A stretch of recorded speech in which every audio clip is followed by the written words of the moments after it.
Já reparou como as HQs mensais ficam feias na estante? Resolva agora esse problema e ainda proteja, valorize e organize sua coleção com os boxes exclusivos da Case in Case. Olá pessoas! Sabe, no momento a gente está na fase da DC chamada de Renascimento, que começou quando esse quadrinho aqui saiu, né? O Universo DC Renascimento. E logo depois da saída desse quadrinho, do lançamento desse quadrinho, a Panini, que é a editora responsável pelos quadrinhos da DC no Brasil, comentou que uma boa parte dos quadrinhos de linha da DC lá fora sairiam aqui no Brasil no formato de encadernados.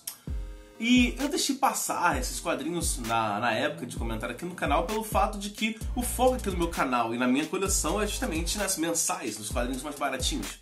Porém, desde sempre, muitos de vocês me pedem para comentar os encadernados da DC. E já que não foram poucos pedidos, eu sempre pensei num formato legal, em como comentar esses quadrinhos de fato, né? Sem fazer só análise quando o quadrinho acaba. Porque quando o quadrinho acaba fica muito difícil para você encontrar de fato o número 1, o número 2, o número 3 e por aí vai. Então eu queria comentar quando o quadrinho estivesse rolando ainda, sabe? Comentar o que eu achei e tudo mais. E por muito tempo eu pensei exatamente em como seria a melhor forma de comentar esses quadrinhos. Pois bem, o tempo passou e eu achei uma forma legal. Então este aqui é o primeiro vídeo de uma série em que comentaremos sempre os primeiros números de 3 séries encadernadas aqui no Brasil. E hoje comentaremos esses quadrinhos. A Batwoman é uma personagem que eu gosto muito, desde que eu conheci ela lá na revista A Sombra do Batman ainda.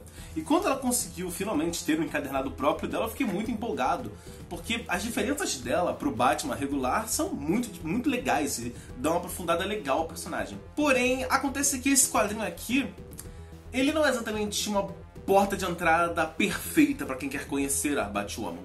Porque na verdade ela não começa no início da história, ela começa a partir de um evento compartilhado entre a revista do Batman e Detective Comics, que é uma revista em que a Batwoman participava bastante. No caso, estou falando da história A Noite dos Homens Monstro.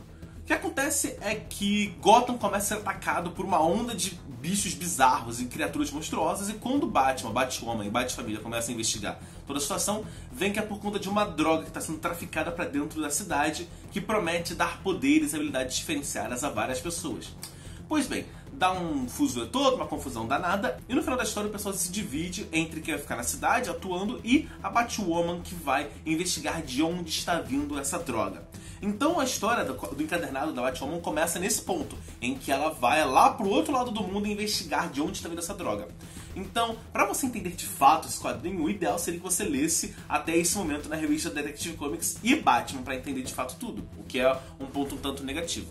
Porém, o roteiro é da Marguerite Bennett e do James Tynion IV. O James Tynion é um roteirista que eu gosto bastante, fez muita coisa legal, e ele é por acaso o responsável da revista Detective Comics, que eu comentei agora, que é uma revista muito boa que já tem análise aqui no canal. Então se você quiser conhecer mais dessa revista, clique aqui no card e vai lá ver ela. E a arte é do Steve Epting, da Stephanie Hans e do Renato Arlen. Como de praxe das revistas do Renascimento, começa justamente com a revista Renascimento, que é como se fosse o número 0, a apresentação. E nesse caso ela intriga muito o leitor, porque ela mostra coisas do passado da Batwoman, do futuro e do presente, misturando para você ter um conhecimento melhor da personagem e principalmente ficar intrigado com o futuro. Porque mostra cenas do treinamento militar dela, do relacionamento dela com a Questão, com a Montoya, com várias pessoas. E no futuro, quando ela vai estar mais velha, quando ela vai estar usando uma armadura, umas naves de guerra bizarras. Então você fica intrigado em conhecer o passado dela e principalmente o futuro dela. Passada essa introdução do Renascimento, a gente tem a revista focada no presente e no passado da Batwoman. Porque conforme ela vai seguindo essa investigação sobre o veneno, ela vai parar numa ilha lá... Onde é que exatamente que é essa ilha? Porque a investigação vai acabar levando ela a uma ilha que não revelam exatamente onde é, mas tudo a entender que é perto do Oriente Médio, sabe? Do Mar Báltico, esse tipo de coisa, porque tem citações a Istambul, a esse tipo de coisa, então parece que é por ali, por aquele lá, por aqueles lados lá. E, bom, começa justamente com ela investigando mais um homem usando esse veneno para fazer um ataque num grande bazar que rola lá, que reúne pessoas de todo mundo, e ela percebe que talvez tenha ligação com uma ilha onde ela passou grande parte da sua juventude lá, porque ela sofreu um acidente e ela acabou ficando quase um ano vivendo nessa ilha com o povo de lá. E esse povo era basicamente composto de bandidos, piratas e coisa do tipo. E tinha uma mulher que era a grande líder desses piratas, aquela que comandava as comunidades que moravam na ilha e meio que servia como líder dos piratas. Então, vamos saquear esse barco? Não, não vamos, porque tem que ver essa coisa. Sinceramente, a impressão que dá é que ela era a única realmente inteligente ali no meio, porque os outros piratas tinham várias ideias idiotas e ela realmente falava, olha, não faz isso porque você vai dar merda, hein, rapaz. E quando a Batwoman sofre um acidente lá, antes de ser Batwoman, ainda era só Kate Kane, e ela sofre um acidente nessa ilha, ela é resgatada por essa capitã, né, dos piratas e é cuidada por ela e, bom, começa a ter um envolvimento amoroso entre as duas e meio que quando você termina o primeiro encadernado, você percebe que grande parte da treta que rola no encadernado é por conta do triângulo amoroso envolvendo a Batwoman, essa líder dos piratas e uma outra personagem. Então, eu não sei dizer por que eles seguiram nesse caminho de roteiro. Provavelmente eles pensaram que, pela Batwoman ser uma mulher mais velha, lésbica, eles fossem atrair esse tipo de público, né? Mulheres com 20 e poucos, 30 e poucos anos, lésbicas também. E começaram a focar bastante na ação, investigação e nessa trama de romance e traição, que é uma coisa que você vê bastante em vários livros voltados para esse público, né, para esse demográfico. E não é exatamente o tipo de história que mais me agrada, sabe? Eu não curto tanto assim esse negócio de triângulo amoroso, intriga e tipo vingança porque você roubou o coração da fulana que era meu e tal. Não é um tipo de história que me agrada tanto. E, sinceramente, apesar da Batwoman ter momentos incríveis de porradaria, de páginas sem diálogo, só pra você poder acompanhar a ação rolando, e a Batwoman em si é uma personagem muito maneira, e especialmente a parceira dela, né, a Julia, que é a filha do Alfred, que é uma mulher também muito maneira, uma personagem sensacional, e toda a forma como ela lida com os apetrechos, os acessórios, ser muito maneira, realmente essa traminha de romance, de você roubou a mulher que eu amava e tal, não é pra mim. Se é pra você, perfeito, mas não é uma coisa que eu curta tanto. E além disso, tem uma trama de investigação industrial, porque tem uma empresa que tá comprando muitos terrenos e propriedades nessa ilha e tá querendo tomar o controle. Parece que ela tem uns objetivos meio escusos, mas essa parte realmente acaba ficando com muito pouco foco. E o foco da revista é nesse passado da Batwoman, em que ela se relacionava lá com a líder dos piratas e tudo mais. E não é pra mim esse tipo de coisa, né? E aí a história fica indo pro presente e pro passado, mostrando como a assassina lá lidou com a traição, com a mulher abandonando ela pra preferir a Batwoman, que era uma mulher que nem era da ilha, que chegou agora, e como ela tá agora como uma assassina fodona, que tá querendo se vingar da Batwoman e tudo mais. Eu gosto dessa personagem, eu adoro a Batwoman, a Julia, desde a participação dela do Batman 1982, eu adoro esses personagens, mas não tem tanto destaque, assim, o elenco de apoio, sabe? O elenco de apoio que tem destaque realmente é só a filha do Alfred, porque esses coronéis piratas não tem destaque nenhum, os líderes da corporação são só uns ricaços esquisitos, sabe? Não tem tanto interesse assim, não é nada que desperte sua curiosidade ou interesse. E essa trama esse foco, né, que é o que deveria trazer o povo pra ler, que seria essa parte de traição e intriga romântica, não é pra mim. Então, apesar de eu adorar a Batwoman e os personagens que recebem mais destaque aqui, o foco da trama não é pra mim. Então, se você é uma pessoa que curte esse tipo de história, de romance, de traição, desse tipo de intriga, vai fundo que Batwoman é um quadrinho pra você. Mas, realmente, não foi o quadrinho que mais me interessou dessa leva de leituras.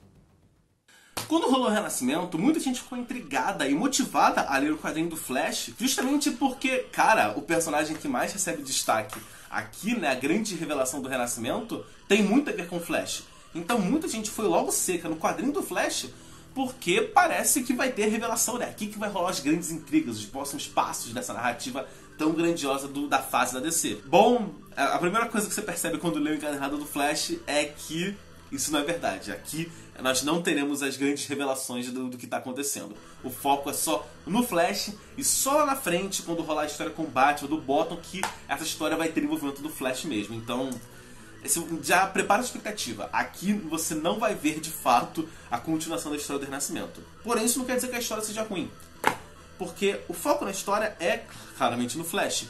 E num aspecto pessoal dele que eu acho muito interessante, que eu não tinha visto até agora, que é o seguinte: o Flash segue sua vida como detetive, né? Como cientista forense, o que é muito legal, né? De uma profissão diferenciada e com um bocado de destaque aqui, enquanto ele tenta organizar sua vida com seus relacionamentos, seus amigos e, claro, a sua vida heróica. O problema é que ele não consegue equilibrar todas elas muito bem. Uma coisa que foi muito usada na revista do Homem-Aranha, né? Esse negócio de não saber balancear muito bem as suas visões, as suas facetas da sua vida. E a gente tem isso aqui no Flash. E especialmente que ele tá se sentindo desgastado, ele não tá se sentindo tão, digamos, ativo assim. Ele tá se sentindo bem pra baixo, ele tá se sentindo sobrecarregado. Ele sente que não tá conseguindo equilibrar essa vida, que ele tá se perdendo, que ele não tá conseguindo ter contato com as pessoas que ele gosta. O que é uma profundidade, o que é uma aprofundada psicológica no personagem muito maneiro, uma coisa bem diferente. Muitos quadrinhos de super-herói tentam focar na ação e na porradaria, nos vilões absurdos, nas coisas épicas, e esquecem de dar um pouco de destaque no psicológico do personagem. E ver o Flash tendo que lidar com isso é muito maneira. É uma coisa muito maneira. E a grande trama assim, do quadrinho, além do Flash tendo que lidar com isso, é o fato de que, no meio da sua atuação, do nada, ele tá atuando, né, salvando a pessoa da cidade e tudo mais, do nada um raio cai em cima do parceiro dele do departamento de polícia, e ele desenvolve a super velocidade. E aí o Flash começa a ficar intrigado, né? Faz todos os testes no colega, ver se ele tá bem, e de fato ele tá bem. Ele tem umas diferenciações no uso da força de aceleração, mas tudo certo. E nisso, esse colega dele que é policial vai falar, cara, eu vou aproveitar esses poderes pra salvar gente, né? E aí ele descobre de fato que o Flash é o Barry Allen e eles começam a atuar juntos. E é muito legal ver que assim que eles começam a trabalhar juntos, o Flash começa a ficar mais solto, mais leve, porque agora ele não precisa fazer tudo sozinho, agora ele tem um parceiro, alguém que entende ele. Então toda essa carga dramática começa a ser mais desenvolvida agora que o Flash tem alguém para compartilhar. Então o Flash não precisa fazer tudo sozinho. Agora ele pode deixar um pouco as coisas na mão do colega dele e dar uma atenção para sua família, para sua namorada, para o seu trabalho e tudo mais. Que com a volta e meia ele quase perde trabalho, né? Porque ele fica atrasado sempre. Só que a coisa não para por aí. E várias outras pessoas começam a receber raios na cabeça e começam a desenvolver poderes da força de aceleração. O que cacete está acontecendo? E claro, muitas dessas pessoas ficam assustadas. Então tem muita gente que fica trancada em casa porque ela tá vibrando e atravessando as coisas e não sabe o que fazer.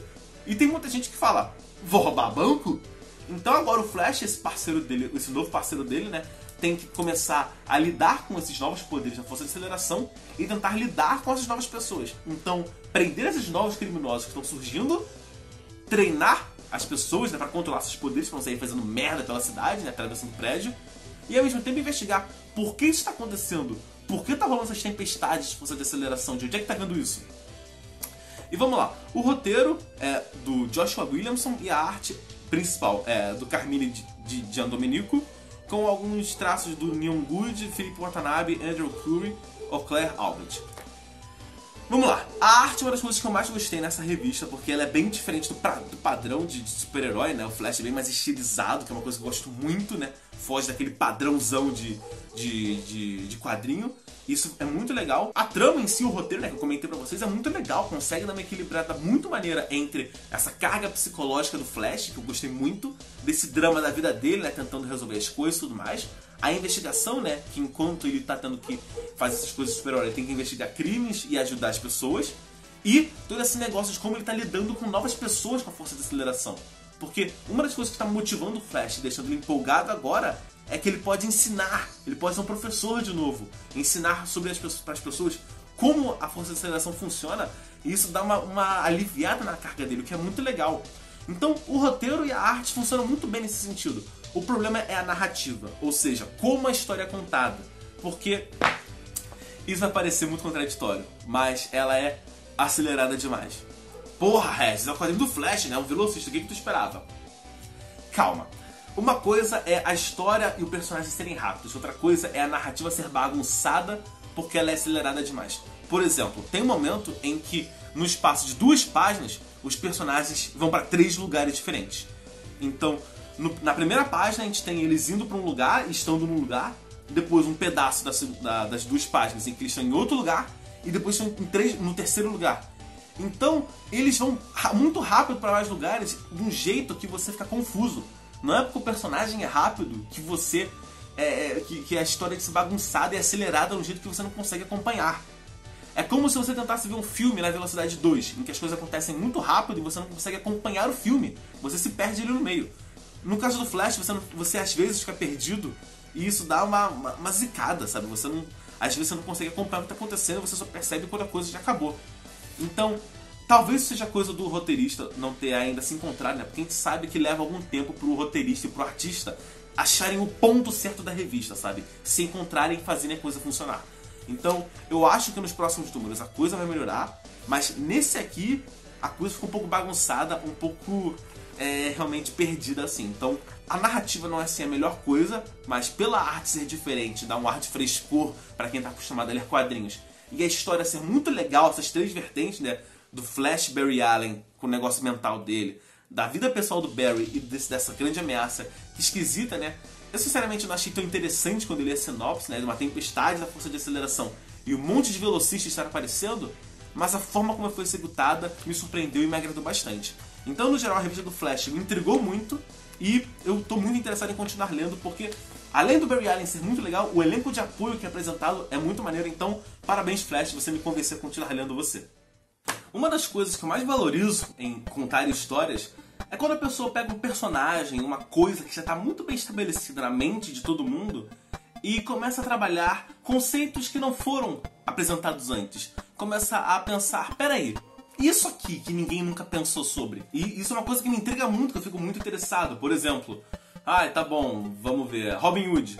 E aí começa a explorar um lado diferente do Robin Hood que ninguém pensou. Pegar assim, um detalhe que todo mundo viu, mas ninguém realmente parou pra... Peraí, vamos dar uma atençãozinha pra isso.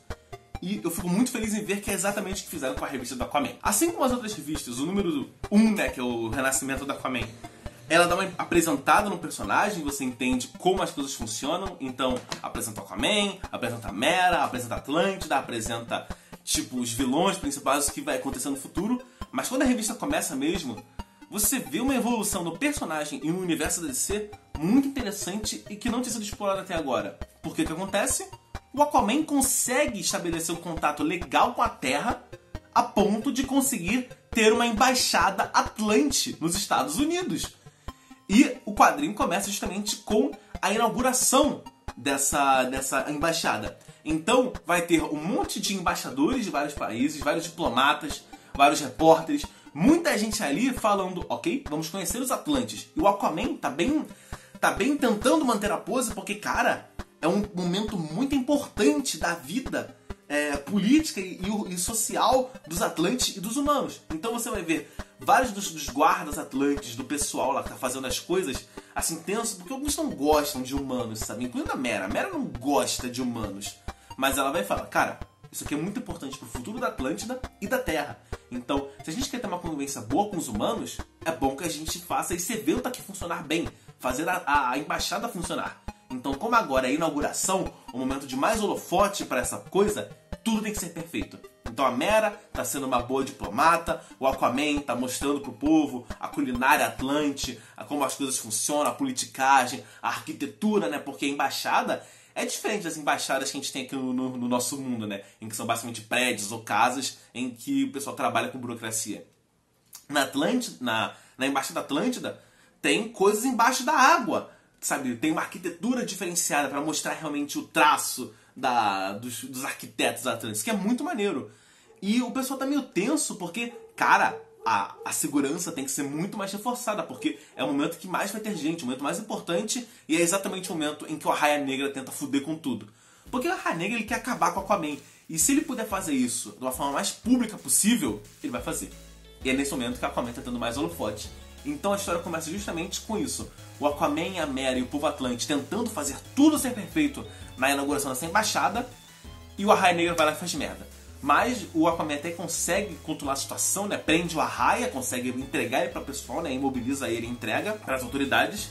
E eles conseguem salvar todo mundo. Então quase ninguém morre nesse ataque à embaixada da Atlântida. Porém, como aconteceu um ataque terrorista num prédio, os Estados Unidos vão e começam a investigar, né? Então fecham, isolam o local.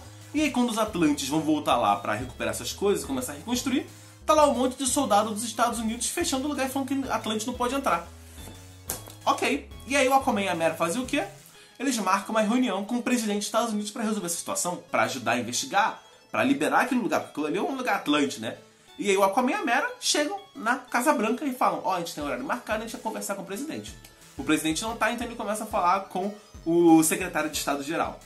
Que na verdade é uma grande desculpa para não retratar o presidente na história, né? Porque a gente sabe, presidentes mudam e tal, é complicado, acabar se metendo com questão política da vida real, então o que eles fazem? Eles não mostram o presidente, mas mostram o secretário de Estado-Geral, que na prática, no quadrinho, faz o papel do presidente. Então, legal, temos aqui o secretário de Estado-Geral falando que, olha, Aquaman, eu sei que você é um rei e tal, mas assim, tem um protocolo pra seguir, sabe? E aí o Aquaman vai e fala, olha, Atlântida é um estado soberano, vocês não podem só fechar uma construção nossa, sendo que a gente pode ajudar a investigar essa coisa. E a Mera vai e fala, puta que pariu, libera logo a nossa casa, senão eu vou tirar toda a água do seu corpo. A Mera é poucas ideias demais. O Aquaman tentando ser o diplomata legal, ajudar, mostrar a receptividade atlântica humana, e a Mera já puta da vida falando, então foram-se esses humanos.